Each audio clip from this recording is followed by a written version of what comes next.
Untuk topik keempat pula iaitu computer reliability.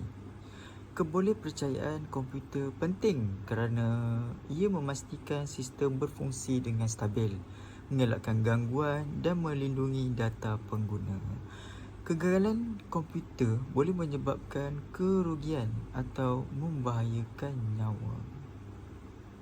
Contoh yang kita boleh ambil ialah insiden Lion Air Boeing 737 MX pada 2018 yang berlaku akibat kegagalan sensor dan perisian yang tidak boleh dipercayai.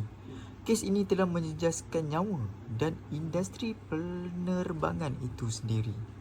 Jadi, kat sini menunjukkan bahawa reliability amat kritikal, terutamanya dalam sistem yang melibatkan keselamatan.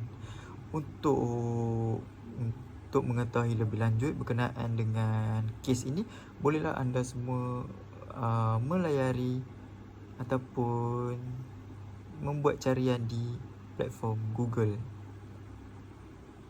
Seterusnya, perbandingan antara Android dan iPhone. Perkara ini selalu berlaku dalam kalangan rakyat kita di Malaysia ini.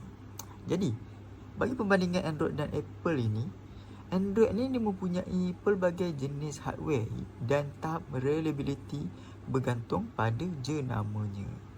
Software Android ni juga lebih fragmented. Untuk Apple pula, dia menawarkan integrasi yang lebih stabil kerana mereka mengawal penuh hardware dan software yang menjadikan iPhone lebih konsisten dari segi prestasi.